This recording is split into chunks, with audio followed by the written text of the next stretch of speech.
അങ്ങനെ ഒരു സീനിയർ ആയിട്ടുള്ള ആളാ, തടസ്സപ്പെടുത്തരുത്. അത് ശരിയല്ല. ഞാൻ അങ്ങനെ വേണ്ട. സംസാരിച്ചോ. 2.5 വർഷം മുമ്പ് നടന്ന സംഭവത്തിന് എന്തിനാണ് സഭയിൽ കൊണ്ടുവരുന്നത്? നിങ്ങളൊരു സമരം ചെയ്തോ? നിങ്ങൾ കുന്നംകുളം പോലീസ് സ്റ്റേഷനിലെ റെക്കോർഡ് നോക്ക്. ജില്ലാ കോൺഗ്രസ് കമ്മിറ്റിയുടെ നേതൃത്വത്തിൽ 2 മാർച്ച്, അന്ന് പോലീസ് സ്റ്റേഷൻ മാർച്ച് 2 കൊല്ലം മുമ്പ് നടത്തിയിട്ടുണ്ട്. അതിനെ തുടർന്നാണ് സ്ഥലം മാറ്റിയത്.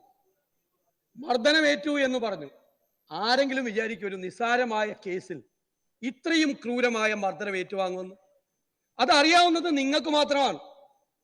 കാരണം CCTV ഫുട്ടേജ് പുറത്തു കൊടുക്കാതെ പിടിച്ചു വെച്ചതാണ് പോലീസ്. RTI ആക്ടിന്റെ പവർ കൊണ്ടാണ് ഇതിന്ന് പുറത്തു വന്നത്. ഇല്ലെങ്കിൽ ഇപ്പോഴും പുറത്തു വരില്ല. ഇപ്പോഴും നമ്മൾ ആരും ഇത് വിശ്വസിക്കില്ല. എന്തൊരു ക്രൂരമായ മർദ്ദനം! അത് കേട്ടിട്ട് അത് നിയമസഭയിൽ കൊണ്ടുവരണ്ടേ? മാധ്യമങ്ങൾ രാവിലെ കൊടുത്തു. മാധ്യമങ്ങൾ ആയിട്ട് നെക്സസ് ആണ്. എന്തൊക്കെയാ പറഞ്ഞത്? ഇത് സാമാന്യ ബുദ്ധിയുള്ള അരിയാഹാരം കഴിക്കുന്ന എല്ലാവരും അറിയില്ല ഇത് പ്രതിപക്ഷം ഇത് കൊണ്ടുവരും. ഈ നിയമസഭയിൽ ഈ വിഷയം കൊണ്ടുവരാതിരിക്കാൻ കഴിയോ? ഇത് കണ്ടു കഴിഞ്ഞാൽ ചങ്കു പറഞ്ഞു പോവില്ലേ? ഒരു ചെറുപ്പക്കാരനെ പോലീസ് സ്റ്റേഷനിലിട്ട് 4-5 പേര് ക്രൂരമായി മർദ്ദിച്ചു.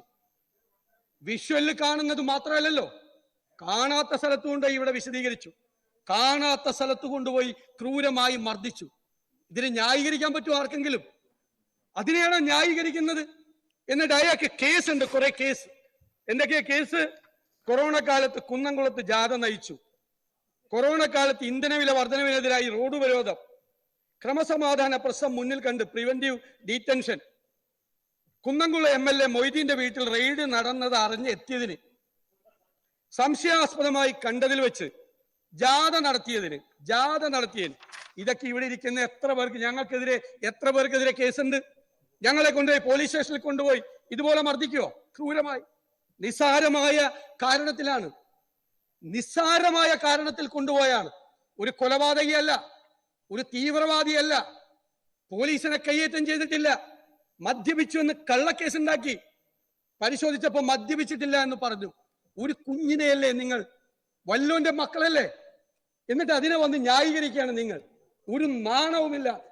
ഈ ക്രൂരമായ മർദ്ദനത്തെ നിങ്ങൾ ന്യായീകരിക്കുകയാണ്. അതാണ് നിങ്ങൾ ചെയ്തത്. അതാണ് നിങ്ങൾ ചെയ്തുകൊണ്ടിരിക്കുന്നത്. സർ, ഈ ദൃശ്യങ്ങൾ പുറത്തു വന്നപ്പോഴല്ലേ എന്നെ തടസ്സപ്പെടുത്തിയ മുഖ്യമന്ത്രി സംസാരിക്കില്ല. മുഖ്യമന്ത്രിയോട് സംസാരിക്കില്ല. മുഖ്യമന്ത്രി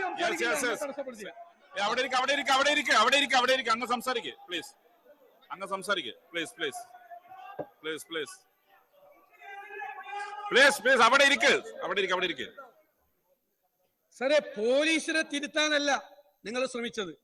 നിങ്ങൾ ഈ ദൃശ്യങ്ങൾ പിടിച്ചു വെക്കാനാണ് ശ്രമിച്ചത്. സാർ, ഈ ദൃശ്യം പുറത്തു വന്നതോടുകൂടി എത്ര ദൃശ്യങ്ങളാണ് പിന്നീട് പുറത്തേക്ക് വന്നത്? എത്ര പരാതികളാണ് പുറത്തേക്ക് വന്നത്? ഇവിടെ പറഞ്ഞല്ലോ, കുന്നംകുളത്ത് പീച്ചിയിൽ നിങ്ങളുടെ LC സെക്രട്ടറിയുടെ കരണക്കുറ്റിക്കിട്ടല്ലേ പോലീസ് അടിച്ചത്. എന്നിട്ട് ഏരിയ സെക്രട്ടറി വന്നിട്ട് മാറ്റിയ പരാതിയില്ല. ആ പാവം പറയും എന്നെ മാറ്റിക്കൊള്ളാൻ പറഞ്ഞു LC സെക്രട്ടറി സ്ഥാനത്ത് നിന്ന്. എന്റെ കരണക്കുറ്റിക്ക് ഒത്തുതീർപ്പിന് പോയതാ പോലീസ് സ്റ്റേഷനിൽ. മൂവാറ്റുപുഴയിലെ കാര്യം മാത്യു കൊൽനാടൻ പറഞ്ഞു. കോഴിക്കോട് ലീഗ് നേതാവിന്റെ കരണത്തടിക്കുന്ന ദൃശ്യങ്ങൾ വന്നു. തിരുവനന്തപുരത്ത് പാവപ്പെട്ട ഒരു സ്ത്രീയെ കക്കൂസിന് വെള്ളം എടുത്ത് കുടിക്കാൻ ഒരു ദളിത് സ്ത്രീയോട് പറഞ്ഞ നാണം കെട്ട പോലീസാണ് നിങ്ങളുടെ. 20 മണിക്കൂർ പോലീസ് സ്റ്റേഷനിൽ നിരപരാധിയായൊരു ദളിത് യുവതിയെ ഇരുത്തിയിട്ട് വെള്ളം കുടിക്കാൻ ചോദിച്ചപ്പോ കക്കൂസിൽ പോയി വെള്ളം എടുത്ത് കുടിക്കാൻ പറഞ്ഞ നാണം കെട്ട പോലീസാണ് നിങ്ങളുടെ പോലീസ്. നാണം കെട്ട പോലീസ്. നിങ്ങൾ അരിമ്പൂരിൽ, പിന്നെ അന്തിക്കാട് തോർത്തില് കരിക്ക് ചുരുട്ടിയിട്ട് ഇടിച്ചത് ഇവൻ ആരാണ്? ആക്ഷൻ ഹീറോ ബിജുവ. സിനിമയിൽ കാണുന്നത് പോലെ കരിക്ക് കെട്ടിയിട്ടാണ്. നിസ്സാര കേസിലാണ്. ചെറിയഞ്ചേരിയിൽ പെപ്പർ സ്പ്രേ.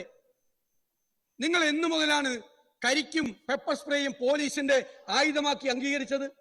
പാവപ്പെട്ട നിരപരാധികളായ സാധാരണക്കാരായ മനുഷ്യരാണ് പോലീസ് സ്റ്റേഷനിൽ വെച്ച് പീഡിപ്പിച്ചത്. കൊടുങ്ങല്ലൂരിൽ ഒരു അർബുദ രോഗി, ക്യാൻസർ രോഗി, അയാൾ കരഞ്ഞു പറഞ്ഞു, ഞാൻ ക്യാൻസർ പേഷ്യന്റ് ആണ്, നിങ്ങളെ സംശയത്തിന്റെ പേരിലാണ് എന്നെ അറസ്റ്റ് ചെയ്യുന്നത്, CCTV നോക്ക് എന്ന് പറഞ്ഞു. അയാളെ താഴെ ഇരുത്തി അയാളുടെ കാലിൽ പല റൗണ്ട് നേരത്തെ പറഞ്ഞതുപോലെ ചൂരൽ പ്രയോഗം നടത്തി.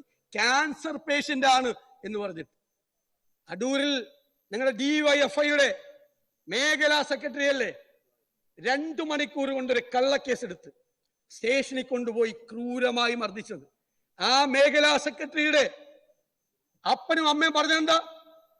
ആ മർദ്ദനത്തെ തുടർന്നാണ്, ക്രൂരമായ മർദ്ദനത്തെ തുടർന്നാണ് രോഗിയായി കിടന്ന അയാൾ മരിച്ചത്. ഒരു അസുഖവും ഇല്ലായിരുന്ന ഒരാൾ. DYFIയുടെ മേഖലാ സെക്രട്ടറിയെ കള്ളക്കേസിൽ കുടുക്കി പോലീസ് സ്റ്റേഷനിൽ കൊണ്ടുപോയി തല്ലിക്കൊന്ന പോലീസിനെയാണ് നിങ്ങൾ ഇവിടെ ന്യായീകരിച്ചത്. DYFI നേതാവിനെ, യൂത്ത് കോൺഗ്രസിന്റെ മണ്ഡലം പ്രസിഡന്റ് മരിച്ചിട്ടൊന്നുമില്ല. നിങ്ങൾക്ക് സ്വർണ്ണമോതിരം ഇടിച്ചാണ്, അവന്റെ കല്യാണമായിരുന്നു ഇന്നലെ, സ്വർണ്ണമോതിരം ഇടിച്ചാണ് പരാതി. എന്നിട്ട് അവനെ DYFI നേതാവിനെ പോലീസ് സ്റ്റേഷനിൽ വെച്ച് തല്ലിക്കൊന്ന ആളുകളാണ് നിങ്ങൾ എല്ലാവരും. ശരി, ഈ പാവപ്പെട്ടവനെ മുഴുവൻ പോലീസ് സ്റ്റേഷനിൽ കൊണ്ടുപോയി ക്രൂരമായി മർദ്ദിക്കുമ്പോ 51 വെട്ടുവെട്ടിക്കൊന്നൊരു മനുഷ്യനുണ്ടല്ലോ, ചന്ദ്രശേഖരൻ, അതിലെ കൊലക്കേസിലെ പ്രതികളില്ലേ, ക്രിമിനലുകൾ, പിന്നീട് പോലീസ് ജയിലിൽ ഇരുന്ന് ഇപ്പോഴും ഷെയ്ഡി ഏർപ്പാടുകൾ ചെയ്യുന്ന ക്രിമിനലുകൾ, അവരെ നിങ്ങളുടെ പോലീസ് കൊണ്ടുപോയത് 5 സ്റ്റാർ ഹോട്ടലല്ല, മദ്യം വാങ്ങിച്ചു കൊടുത്തു, ഭക്ഷണം മേടിച്ചു കൊടുത്തു, 5 സ്റ്റാർ ഹോട്ടലിൽ കൊണ്ടുപോയി. ക്രിമിനലുകളെയും കൊലപാതകികളെയും സംരക്ഷിക്കുന്ന നിങ്ങളുടെ പോലീസ് പാവപ്പെട്ടവനെ ഈ പോലീസ് സ്റ്റേഷനിൽ വെച്ച് ക്രൂരമായ മർദ്ദനമുറകൾ കൊണ്ട് നിരവധി കേസുകൾ, 100 കണക്കിന് ആളുകളാണ് ഇപ്പൊ CCTV ഫുട്ടേജിന് വേണ്ടി അപേക്ഷിച്ചിരിക്കുന്നത്. പീച്ചിയിലെ ആ ഹോട്ടലിൽ ആ മാനേജരെയും അതിന്റെ ഉടമയുടെ മകനെയും എത്ര ക്രൂരമായിട്ടാണ് മർദ്ദിക്കുന്നത്, എത്ര ക്രൂരമായിട്ടാണ്. എന്ത് കാര്യത്തിനാ? അടിച്ച് പേടിപ്പിച്ചിട്ട് പൈസ മേടിക്കാൻ വേണ്ടിയിട്ടാണ്. അടിച്ച് പേടിപ്പിച്ചിട്ട് പറയാ പോക്സോ കേസിൽ കൂടി നിന്നെ കൊടുത്തു, അതുകൊണ്ട് 5 ലക്ഷം തന്നേക്കാൻ. 5 ലക്ഷം തന്നേക്കാൻ പറയാ. നിങ്ങളുടെ പ്രകടന പത്രികയില് ഐറ്റം നമ്പർ 835 ഉണ്ട്. എന്താണ്? പോലീസ് ജനങ്ങളോട് മര്യാദയോടെ പെരുമാറുമെന്നും ലോക്കപ്പുകളിൽ മനുഷ്യാവകാശ ധ്വംസനം നടക്കില്ല എന്ന് ഉറപ്പുവരുത്തും. ഇതാണ് നടക്കുന്നത്. ഇതാണ് പോലീസ് സ്റ്റേഷനുകളിൽ മുഴുവൻ നടക്കുന്നത്. ഞാൻ ചോദിക്കട്ടെ, ഞങ്ങൾ അറിഞ്ഞില്ല, നിങ്ങൾ അറിയുമല്ലോ.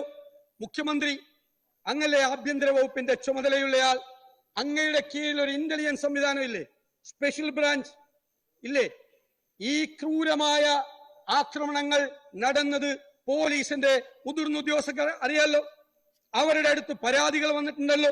ഈ കേസുകളിൽ നിരവധി. ഈ DYFIക്കാരനെ പോലീസ് സ്റ്റേഷനിൽ വെച്ച് തല്ലിക്കൊന്ന കേസ് മുഖ്യമന്ത്രിക്ക് പരാതി കിട്ടിയിട്ടുണ്ടല്ലോ.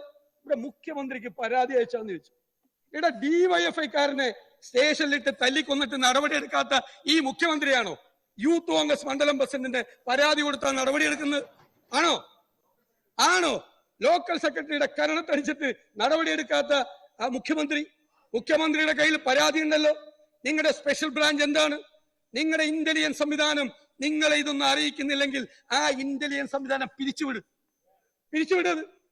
അല്ലെങ്കിൽ നിങ്ങൾ ഇതെല്ലാം അറിഞ്ഞുകൊണ്ടാണ് നിങ്ങൾ നടപടിയെടുക്കാതിരിക്കുന്നതെങ്കിൽ, ബഹുമാനപ്പെട്ട മുഖ്യമന്ത്രി, ഞാൻ അങ്ങയോട് പറയുന്നു, അങ്ങ് ആഭ്യന്തര വകുപ്പിന്റെ ചുമതല ഒഴിഞ്ഞു പോകണം.